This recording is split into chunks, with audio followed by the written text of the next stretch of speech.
et bienvenue sur le plateau de Bonjour chez vous. Aujourd'hui, notre thème du jour est « Ta confiance en Dieu est un témoignage puissant pour les autres ». Bonjour à toutes et à tous, ou à toi tout seul plutôt. Mais bonjour Evelyne. Donc on devrait dire à tous, tout simplement, parce que le masculin en théorie.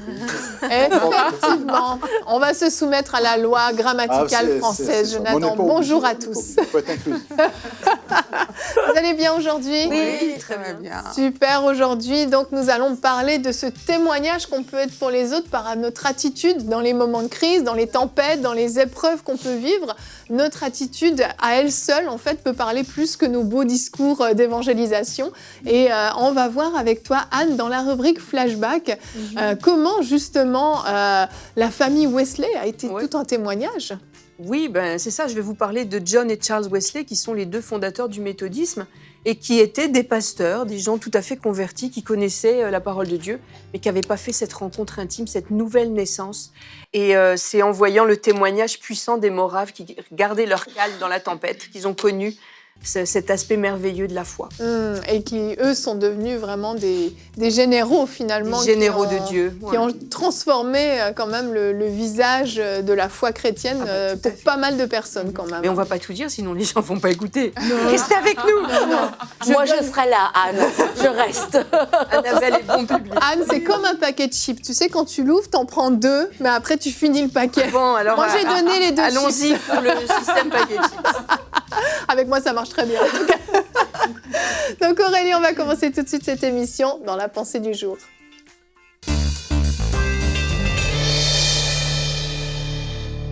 Aujourd'hui, je suis venue te dire que ton style de vie parle plus fort que tes paroles. Non pas que tes paroles ne sont pas puissantes, mais tes paroles associées à une bonne attitude vont faire de ta vie un témoignage pour ton entourage, qu'il soit chrétien ou non chrétien. La Bible nous dit dans 2 Corinthiens 3, au verset 3, « Il est clair que vous êtes une lettre de Christ, non avec de l'encre écrite, non avec de l'encre, mais avec l'esprit du Dieu vivant. » Oui, c'est ça.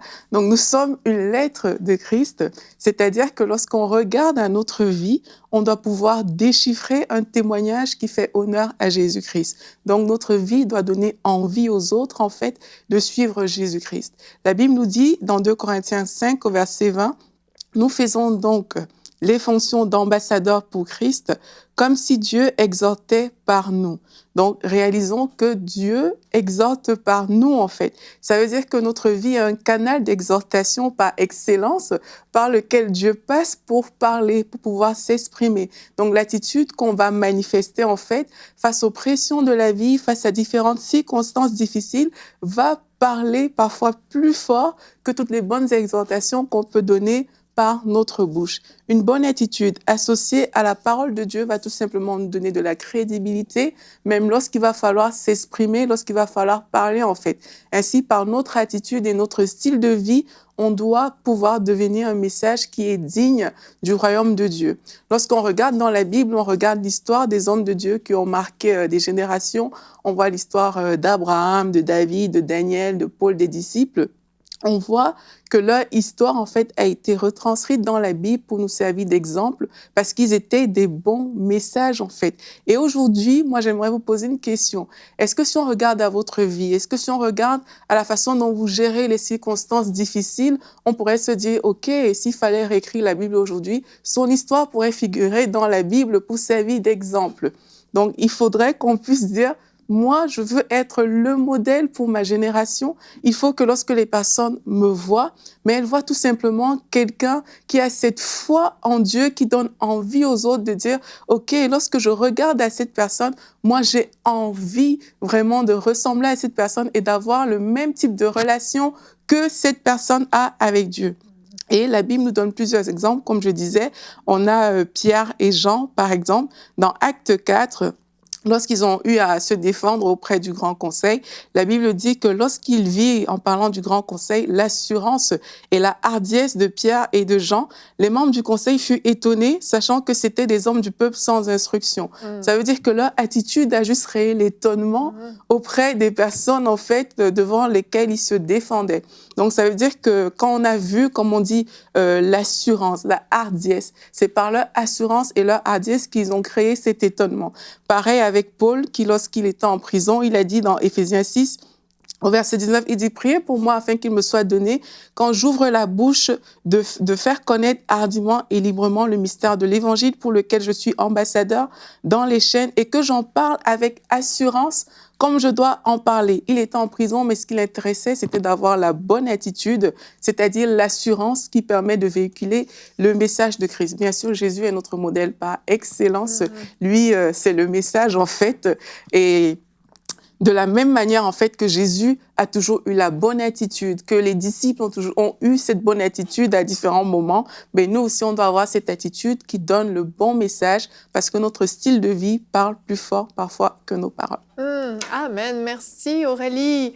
C'est vrai que on est comme des vaisseaux en fait et on transporte avec nous toutes sortes de choses et quand on rentre dans une pièce, on devrait en tant qu'enfant de Dieu apporter la paix, apporter la joie, apporter la lumière, on doit briller normalement, mais à cause des circonstances de la vie, parfois on peut apporter avec nous toutes sortes limites d'oppression, même parfois en tout cas une lourdeur, un stress, une anxiété qu'on communique aux autres.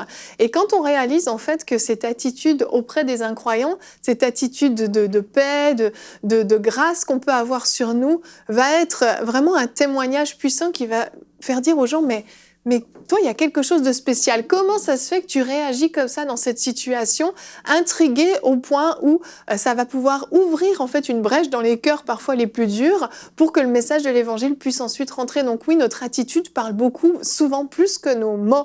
Mais pour être dans cette paix, il faut la vivre réellement. Et notre verset du jour, Ésaïe 26 au verset 3 nous dit: à celui qui est ferme dans ses sentiments, tu assures la paix. La paix parce qu'il se confie en toi.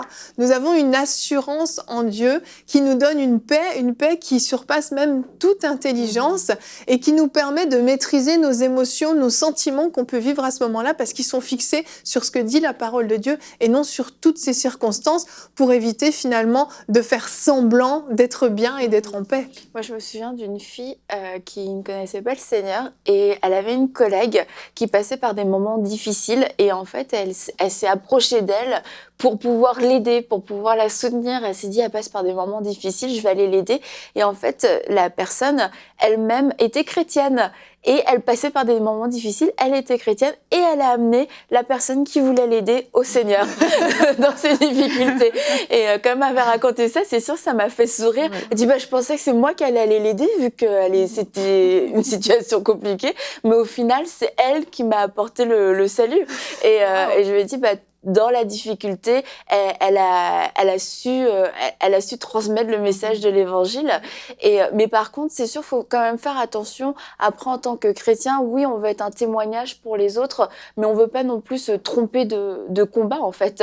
Et puis, se dire, il faut absolument que tout le monde vienne à la foi à travers mon témoignage, même si je passe par des difficultés, parce que ça peut nous faire tromper, on peut se tromper de combat, et puis beaucoup miser sur l'apparence de la foi, et la Bible nous dit que, or, sans la foi, il est impossible de plaire à Dieu, d'être agréable à Dieu, et notre foi est premièrement pour Dieu, plus que pour les autres, qui vont être impressionnés par notre foi. Et on voit Abraham, qui est le père de la foi, Abraham a eu besoin d'être fortifié, il y a eu un processus, il y a eu un parcours de foi, il y a eu des moments, c'était pas aussi facile que ça dans sa foi. Et je pense que pour nous, si on passe dans des moments difficiles, faut se dire mieux vaut miser sur le progrès et plutôt que sur une apparence de foi pour impressionner les autres. Et puis aussi rester encourageable, je sais pas si c'est un vrai mot, être encourageable, être encourageable et le fait de pas être dans les apparences, ça peut permettre aux gens de venir nous encourager, de venir nous fortifier, nous rappeler les promesses de Dieu. Oui. En fait, comme on le dit assez souvent dans nos émissions, il faut être vrai. Et il ne s'agit pas de mentir, de tricher ou de faire des faux semblants et de dire aux autres, non, je suis chrétien, tout va bien. À un moment donné, s'il y a des difficultés, il faut être vrai aussi. Et les difficultés sont là. Et c'est pas, faut pas faire la politique de l'autruche et de cacher les problèmes, mais c'est justement la façon dont on appréhende les problèmes, dont on fait face aux problèmes, la confiance que l'on a en Dieu. La confiance, c'est la foi, c'est le même mot, c'est la même origine ici, et de dire oui, il y a des difficultés, oui, il y a des problèmes, mais je sais que je peux faire confiance à Dieu et que Dieu me soutient. Et c'est ça qui va venir être un témoignage, de montrer aux autres que j'ai des problèmes, je reconnais mes problèmes, je reconnais les difficultés dans lesquelles je suis, mais je sais aussi que j'ai un Dieu grand qui est là, plutôt que d'essayer de dire non, tout va bien, il n'y a pas de problème, et puis dans sa chambre, finalement, pleurer toute la nuit, arriver le lendemain matin avec des gros yeux en disant non, mais tout va bien, j'ai la joie du Seigneur. Non, à un moment donné, il y a un peu cette hypocrisie en français quand on dit comment ça va. Il faut toujours répondre ça va bien. Oui, c'est clair. Et est-ce qu'on a le droit de répondre écoute, ça va pas bien, mais avec la grâce de Dieu, ça va aller mieux. C'est ça l'honnêteté. Il faut qu'on veille à ce que ce soit pas du chinois qu'on parle, dans le sens que si tu n'arrives pas à lire la lettre parce que c'est écrit en chinois, mais ça veut dire que c'est pas bon. Et c'est ça, il faut que qu'on nous regarde, justement parce qu'on est fort à l'intérieur, dans notre foi, mais que quand les gens ils regardent, ils voient « Ah, mais tiens, mais je vois qu'au travers de ce par quoi cette personne passe, un peu comme le cas qu'Annabelle a donné, mais il y a quelque chose, en fait, qui fait que cette personne ne croule pas. » Et moi, je pense à Jésus, par exemple, quand il était sur la barque avec les disciples. Ouais. Vous imaginez si Jésus était comme « Oula, il y a le vent, il y a la tempête, comment on va faire ?» Mais c'est que, quelque part, c'est comme « Qu'est-ce qui se passe ?» C'est pas normal, en fait. C'est pas normal que Jésus panique à nos yeux, à tous, même aux yeux des gens qui ne croient pas en Dieu. C'est pas normal. Et de la même manière, quand on nous regarde, il faut qu'on puisse aussi voir que c'est pas normal si on a certains types d'attitudes, en fait. Et il faut que nous, en tant qu'enfants de Dieu, on puisse se revêtir de cette attitude que Jésus-Christ avait. Les disciples ont dit « Waouh !» Qui est donc celui-ci même qui parle au vent et à la tempête, et la tempête écoute. Et nous aussi, on doit pouvoir voir, cette foi doit transparaître, en fait, sans qu'on ait besoin de parler. Que juste lorsqu'on voit comment on réagisse devant certaines situations, les gens puissent dire « Waouh, il y a quelque chose que je n'ai pas compris. » La façon dont cette personne réagit dans cette situation, pour le monde, ça ne doit pas être normal, en fait. Il faut que notre attitude soit tellement ancrée en Christ que ça transparaît pleinement. Et pour ça, il va falloir qu'on quitte aussi certaines excuses, parce qu'on a lu le verset dans Acte 4 tout à l'heure, les disciples n'avaient pas d'instruction, parce que quelquefois on dit oui, mais pour manifester la foi comme ça et tout, tu connais pas mes problèmes, tu connais pas mes défis, moi ce que je vis fait en sorte que je peux pas juste être serein, en paix et tout. Non, les disciples ont dit ici, Paul était en prison, c'était des situations difficiles. Les disciples, là, on les avait arrêtés et tout, ils devaient passer devant le grand conseil, c'était pas facile. La Bible dit qu'ils n'avaient pas d'instruction. Ça veut dire que sur le plan social, ils étaient faibles devant le grand conseil. Et là, le grand conseil a été étonné par la hardiesse et l'assurance des disciples. Donc, c'est possible que malgré nos limites, notre foi puisse étonner les gens qui nous entourent et leur donner envie de croire en Dieu. Amen, amen. Je crois qu'il faut se souvenir vraiment à la maison, si vous passez par un temps difficile, puis vous dites, oui, c'est bien beau ce que vous dites, mais pour moi, c'est très compliqué à le vivre. Votre force est en Jésus-Christ. N'essayez pas de porter vous-même ce fardeau, parce que oui, il est beaucoup trop lourd pour vous, mais vous vous reposez sur Dieu, vous lui faites confiance, vous lui déposez ce fardeau. Et vous recevez cette paix qui nous donne en échange, en fait. Donc, cette paix est disponible, mais pas par vous-même. Ne vous mettez pas de pression à tout prix à vous dire « il faut que je manifeste la paix, la joie », mais au contraire, laissez la paix de Dieu vous remplir et vous allez voir, ça va manifester, ça va émaner de vous de façon tout à fait naturelle. Anne, on va enchaîner avec la rubrique Flashback. Yveline, c'est le gâteau de cette émission. Et justement, on aime beaucoup les gâteaux. C'est le dessert de cette émission. Et donc, pendant cette semaine et dans les 2 semaines qui suivent, je vais vous présenter des histoires qui sont extraites de ce merveilleux livre qui s'appelle « Les généraux de Dieu ». Il vient juste de sortir. C'est les éditions Inspiration qui l'ont publié. C'est une traduction de l'anglais. C'est un livre que je connais depuis 9 ans. Je le connaissais en anglais. Il y a 4 volumes en anglais. C'est vraiment passionnant. Ce sont des vies inspirantes de gens qui ont servi Dieu. Et donc ce premier volume, Les Généraux de Dieu, vous pouvez vous le procurer sur générauxdedieu.com. Génial. C'est un livre que je vous conseille parce que vraiment, les exemples qui sont donnés dedans de vie, c'est très inspirant. C'est une richesse, je fais une toute petite parenthèse quand même, parce qu'effectivement, il était disponible depuis plusieurs années en anglais. Et moi, j'en avais souvent entendu parler. Oh, il est trop bien, il est trop God's Generals. Mais c'était pas en français. Et là, enfin, c'est en français. Ouais. Puis ça va, les prochains tomes vont sortir aussi, en fait. Ça, comme on parle d'histoire, je veux dire, il n'est pas démodé et dépassé, parce que c'est toujours les mêmes histoires. Hein. Exactement. C'est ça. Et puis, je veux saluer le travail d'Aline Neuhauser, qui est la traductrice. C'est une personne, je la salue si elle nous écoute, qui a fait énormément de traductions et beaucoup des ressources en français sont dues à son travail fidèle. Alors, je la salue. Oui. Merci. Et aujourd'hui, oui, merci Aline. Et je vais vous raconter donc cette histoire fabuleuse des frères Wesley. Je vous l'avais promise, hein, cette histoire, ça fait quelques mois. On avait hâte. Vous aviez hâte. Parce que c'est une famille qui est quand même assez spectaculaire, cette famille Wesley. Je vous avais raconté l'histoire de Susanna Wesley, qui est la maman. Oui. Et je vous avais montré à quel point c'était une femme exemplaire. Et d'ailleurs, elle est souvent citée comme la mère chrétienne parfaite, idéale. C'est clair. Et moi, elle a mon vote. Alors, Susanna Wesley, d'ailleurs, si vous nous écoutez, que vous voulez retourner dans d'anciens flashbacks, que ce soit celui de Susanna Wesley ou d'autres, je sais que parfois les gens m'écrivent en me disant « on n'arrive pas à retrouver telle histoire que vous aviez racontée ». Vous pouvez aller sur le site emcitv.com. Dans la barre de recherche, vous tapez mon nom, Anne Berceau, et vous allez avoir toutes les archives de flashback quasiment jusqu'au début du flashback et des rubriques actu. Donc, si ça vous intéresse, voilà le moyen. Super. Alors, on commence par notre histoire. Je vous emmène en février 1709, dans une petite ville au nord de Londres qui s'appelle Epsworth. Et le père de famille, Samuel Wesley, est recteur de la paroisse. C'est le pasteur du lieu. Mais il ne fait pas l'unanimité. Hein. C'était des gens qui étaient un peu dissidents et qui ne faisaient pas l'unanimité dans le village. Et un soir, des gens ont incendié le presbytère. Alors, le toit de chaume, vous savez, les maisons à l'époque en Angleterre étaient couvertes de chaume, la plupart. Et c'est de la paille et ça brûle tout de suite. Donc leur maison prend feu. Une des grandes sœurs se réveille, commence à réveiller les petits frères et sœurs. Hein, je vous rappelle, il y a 10 enfants dans la famille Wesley. Ils sortent tous, les parents, tout le monde en chemise de nuit et en bonnet de nuit. Et là, hop, il manque un petit bonhomme. Il manque le petit John de 5 ans. Aïe, aïe, aïe. Il est resté, il était dans le grenier, il dormait dans le grenier. Tout le monde l'a oublié. Et maintenant, le toit est en feu et il est plus possible d'aller sauver le petit John. Le père essaye de se précipiter dans la maison, mais c'est trop tard. Alors tous ceux qui sont là, les voisins alertés, toute la famille se met à genoux dans la cour devant la maison et remet l'âme du petit à Dieu en disant « il est perdu, Seigneur, reçois son âme ». Et là, se produit un miracle. Le petit se réveille, il met des tiroirs les uns sur les autres, arrive à grimper jusqu'à une fenêtre et se présente à la fenêtre. Et les voisins, avec le père, les hommes, se précipitent, font une chaîne humaine, comme une échelle, pour récupérer l'enfant, in extremis, avant que le toit s'effondre.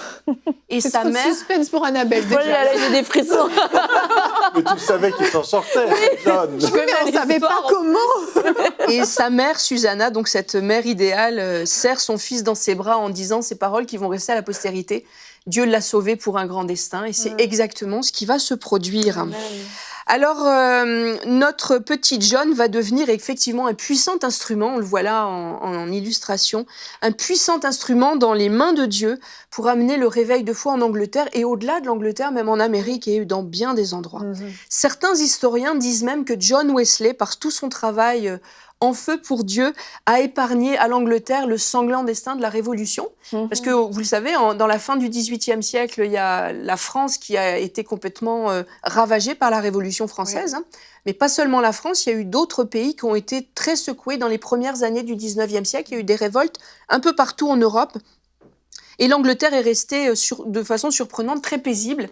Et beaucoup d'historiens analysent en disant mais c'est certainement le travail de John Wesley et de ses émules qui a préparé le peuple anglais à passer au travers ces années difficiles sans se révolter. John Wesley, c'était vraiment tout un homme. Il a parcouru 400 000 kilomètres à dos de cheval pour annoncer la bonne nouvelle de Christ dans les villages et villes d'Angleterre. Il a prêché plus de 40 000 sermons. Et en fait, ça fait comme 10 fois le tour de la Terre par l'équateur, si vous calculez bien. Okay. Donc, je plains le cheval. C'est peut-être pas le même. Et son petit frère Charles aussi, qui avait 4 ans de moins que lui, a eu un destin marquant, qui était, on le voit là en illustration, il a été un musicien de très grand talent. Il a, comme son frère, parcouru des milliers de kilomètres à dos de cheval pour proclamer l'évangile, mais il a aussi, et c'est pour ça qu'on se souvient de lui, composé plus de 6000 cantiques. Certains même disent qu'il a composé 8900 cantiques, dont certains subsistent encore dans les cantiques populaires dans le monde anglophone. Même nous, on en connaît certains. On connaît juste la musique de celui-là. Les paroles ont été changées. Comptez sur lui d'heure en heure. C'est lui qui l'a composé, par exemple. En anglais, c'est Hark the Herald Angel Sings. Je sens que Jonathan a envie de chanter. Il y a un désir qui monte. En tout Parce cas, que je vois Annabelle qui dit c'est quoi ce chant-là? Effectivement. moi, je le connais. Sur lui de le temps que dure le combat. bref, Je connais, Enfin, chant de victoire. je connais la mélodie, Mais pas avec cette mélodie. pas avec cette mélodie-là, en tout cas. Et ce Charles Wesley, il a été vraiment fondamental parce que c'est lui qui a amené son grand frère à vraiment cette connaissance plus profonde de Christ et cette nouvelle naissance. Effectivement, ils n'ont pas toujours connu Christ comme leur sauveur. C'est une famille très religieuse. Les papas, les grands-pères maternels, grands-pères paternels étaient pasteurs. Et même des théologiens réputés, comme le docteur Hensley, le papa de Susanna Wesley. Mais c'était des gens qui n'avaient pas fait cette rencontre cœur à cœur avec Dieu. D'ailleurs, je vous l'avais raconté dans l'histoire de Susanna. Tout à fait. Et John, c'était un érudit. Charles aussi, ils sont allés tous les deux étudier à Oxford, comme leurs grands-parents, leur grand-père et leur père. Et ils étaient très appliqués à vivre la foi selon des critères très exigeants, à tel point qu'ils avaient fait un club sur le campus d'Oxford et on les avait surnommés de façon moqueuse le Holy Club, donc le club saint. Et même, on les avait appelés méthodistes parce qu'ils étaient très méthodiques dans leur façon de vivre leur piété. Ils étaient très organisés, ils priaient 3 fois par jour, ils veillaient à visiter les malades, prier pour les malades, visiter les prisonniers, visiter les pauvres. Et ils étaient très systématiques dans leur approche de leur vie chrétienne. Et on les a appelés, on leur a donné ce surnom de méthodistes, mais secrètement, ils ont gardé ce surnom et ils se sont appelés plus tard l'Église méthodiste. Parce que c'est resté jusqu'à aujourd'hui, C'est ça. finalement. Donc, ils vont connaître seulement cette rencontre intime avec Jésus plus tard, à la demande du gouverneur de Géorgie en Amérique. En 1735, en octobre, ils embarquent sur le Simons en direction de Savannah. Et là, ils vont vivre 6 mois très, très difficiles. D'abord, le bateau est pris dans une terrible tempête. Et c'est vraiment sauf qui peut. Et dans ce bateau, il y a un groupe de Moraves, des chrétiens qui viennent d'une région d'Allemagne, de Bohême. Maintenant, c'est l'ancienne Tchécoslovaquie dans cette zone-là. D'accord. Donc ces Moraves sont des gens qui ont une foi vraiment très vivante, qui ont vécu un réveil vraiment... je vous raconterai peut-être même ça serait bien que je fasse un flashback sur les C'est Moraves. important. C'est très important. Je vous ferai l'histoire des Moraves. Donc il y avait un groupe de Moraves sur le bateau et eux, dans la tempête, ils chantaient des cantiques, ils priaient très calmement. Et John était très interloqué, il leur dit « Mais qu'est-ce que vous faites? Vous n'avez pas peur ?» Ils disent « Mais non, on n'a pas peur, parce que Dieu est avec nous, on sait où on va. » Donc ils étaient extrêmement calmes et John, ce jour-là, s'est dit « Ils ont quelque chose que je n'ai pas. » Donc après ces 6 mois calamiteux, les 2 frères rentrent en Angleterre. Charles tombe malade et il a une pleurésie, donc c'est très grave. Il est très très gravement atteint. Et il y a une femme morave qui le veille. Et un soir, il crie à Dieu en disant « Mais Seigneur, qu'est-ce que tu fais de ma vie? Je suis perdu. » Et la femme morave passe la tête par la porte et elle prie « Au nom de Jésus-Christ de Nazareth, lève-toi et crois, tu seras délivré de toutes tes maladies. » Et le lendemain, Charles est complètement guéri. Charles fait cette rencontre au travers des Moraves, de cœur à cœur avec Dieu, passe par cette nouvelle naissance. Et John, donc il témoigne à son frère John, et John est très fâché au début, mais il accepte à contre-cœur d'aller à une réunion morave. Et ce soir-là, il entend quelqu'un qui lit le commentaire de Luther, le commentaire de l'Épître aux Romains. Et pendant qu'il écoute ces paroles de Luther, donc, il dit « J'ai senti une chaleur dans mon cœur, je sentais que je faisais confiance à Christ, Christ seul pour mon salut. Une assurance m'a été donnée qu'il avait pris mes péchés, même les miens, et m'avait sauvé de la loi du péché et de la mort. » Et ça a été un point tournant spectaculaire. John comprend que jusqu'à maintenant, il avait fait fausse route dans sa foi et il comprend que le salut, c'est uniquement par grâce et pas comme il le croyait, en faisant des bonnes œuvres et en étant fidèle à son Église. Gloire à Dieu. Et suite à cette grande révolution dans son cœur, lui et son frère commencent, à dos de cheval, à aller dans tous les villages prêcher. Ils seront persécutés parce que l'Église en place les voit d'un très mauvais œil, surtout qu'ils ont vite un très grand succès. Certains ont dit qu'ils ont eu autant de succès que les Beatles, je sais pas. Le même style en tout cas. Ils prêchent surtout à des pauvres, à des gens dont l'Église traditionnelle ne s'occupe pas. Ils prêchent dans les rues, ils prêchent dans des champs, ils prêchent devant des mines de charbon. Les gens viennent à Christ, connaissent Christ comme leur sauveur. Il y a même des miracles. Dans le journal de John Wesley, à un moment donné, il dit qu'il y a une femme qui a été guérie d'un cancer du sein. Il dit simplement, crois-tu au nom de Jésus-Christ de Nazareth? Elle dit, Christ peut te guérir maintenant? Elle dit oui.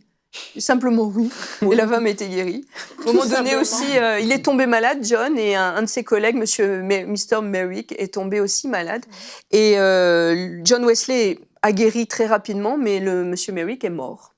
Alors lui, il est allé, il a prié, comme il est dit dans la parole de Dieu. Et puis, ce monsieur Merrick est revenu à la vie. Donc, c'est vraiment le récit d'une résurrection, comme dans les évangiles. Donc, pendant c'est un vrai réveil qu'ont vécu et ont fait vivre aux Anglais les frères Wesley. Et comme je vous ai dit, ils se sont fait beaucoup persécuter. À un moment donné, il y avait un homme qui était venu avec un taureau. Il voulait lancer le taureau dans la foule qui écoutait John Wesley. Et le taureau a été empêché. Il a refusé de façon têtue de rentrer dans la foule. À un autre moment, il y a quelqu'un qui est arrivé avec un gourdin pour lui taper sur la tête. Le gourdin était dévié à droite, à gauche. Il n'arrivait pas à atteindre la tête. En tout cas, il y a eu plein de récits comme ça dans les mémoires de John, de protection vraiment divine sur leur ministère. Alors, au cours de leur vie, ils ont amené à peu près 80 000 personnes dans les églises méthodistes. Mais ils en ont amené à la conversion beaucoup d'autres qui sont restés dans leurs églises traditionnelles, mais qui ont été sauvés avec un cœur nouveau. Alors, ces histoires, je ne veux pas tout vous raconter quand même, mais vous pouvez aller le lire dans ce merveilleux livre, Les Généraux de Dieu, que vous retrouvez dans Généraux, avec un X, générauxdedieu.com. Procurez-vous-le, ce sont des histoires très inspirantes.